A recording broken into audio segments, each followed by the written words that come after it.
Hello friends, നമുക്ക് ഇന്നൊരു മത്തിപ്പീര വെച്ചാലോ. മത്തി എന്ന് പറയുമ്പം സാധാ മത്തിയല്ല, ഇത് വട്ടമത്തി എന്ന് പറയും, അല്ലെങ്കിൽ പിന്നെ തോടി എന്ന് പറയും. അപ്പം മീനൊന്നും കിട്ടാനൊന്നും ഇല്ല. അപ്പോൾ ഇന്നലെ ചെന്നപ്പോൾ ഈ മത്തിയാണ് കിട്ടിയത്. അപ്പോൾ ഞാൻ വെച്ചെന്നാൽ അതൊരു പറ്റീരങ്ങ് പറ്റിക്കാവുള്ളൂ. അപ്പോൾ അതിനായിട്ട് ഞാൻ മത്തി എടുത്തിട്ടുണ്ട്. അല്പം ഇതെന്തോന്നറിയാമല്ലോ, പച്ചത്തക്കാളിക്ക. നല്ല ടേസ്റ്റാണ് പച്ചത്തക്കാളിക്ക് ഇട്ട് പീര പറ്റിക്കുന്നത്. പിന്നെ പുളിക്ക് വേണ്ട അല്പം മാങ്ങ എടുക്കുന്നുണ്ട്.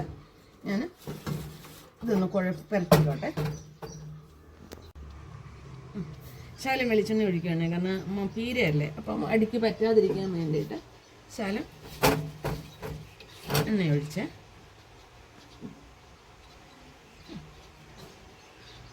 ഇത് കാന്താരിയും ഇഞ്ചിയും കൊച്ചുള്ളിയും മാത്രമേ ഉള്ളേ. ഇത് ഞാൻ മിക്സിയിലിട്ട് ഒന്ന് കറക്കി, അരിയുന്നതിനെക്കാട്ടി നല്ലതാണൊന്ന് കറക്കുന്നത്. ഒത്തിരി ചതഞ്ഞിട്ടില്ല. അല്പം മഞ്ഞൾപ്പൊടി, ഒത്തിരി കളർ വേണ്ട, എങ്കിലും ഒരു ശകലം മഞ്ഞ കളർ വേണം, ശരിയായിട്ടുള്ളൂ.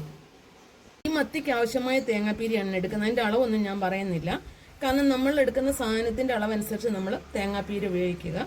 പീര ഇച്ചിരി കൂടുതലായതുകൊണ്ട് കുഴപ്പമൊന്നുമില്ല. ഞാൻ ഇത്രയും തേങ്ങാപ്പീര എടുത്ത് ഞാൻ ചതക്കത്തില്ല, അത് ഞാൻ ഇങ്ങനെ പുരട്ടത്തേ ഉള്ളൂ. ഇട്ടിട്ടുണ്ട് ഞാൻ കറിവേപ്പിലയും കൂടെ. നമുക്കിതൊന്ന് ഞെരുടാം.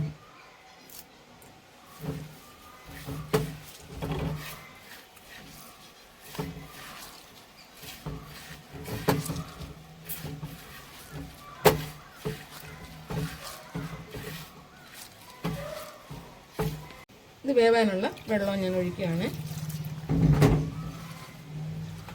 നമുക്ക് ഗ്യാസിലിട്ട് വെക്കാം.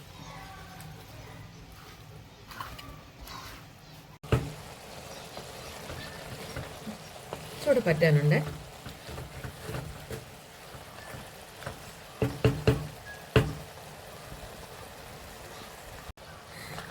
മീൻപീര നിങ്ങൾക്ക് ഇഷ്ടപ്പെട്ടല്ലോ. അപ്പോൾ എനിക്കും ഇഷ്ടപ്പെട്ടിട്ടുണ്ട്. അപ്പം ഈ വീഡിയോ കണ്ട് ഇഷ്ടപ്പെട്ടിട്ട് നിങ്ങളിത് ഇതുപോലെ വീട്ടിൽ ചെയ്ത് നോക്കുക. എന്നിട്ട് എന്നെ ഫോളോ ചെയ്യുക, ലൈക്കും കമൻറ്റും തരിക, ഷെയർ ചെയ്യുക. ഇനി അടുത്ത വീഡിയോ ആയിട്ട് ഞാൻ വരുന്നതായിരിക്കും. ഓക്കെ.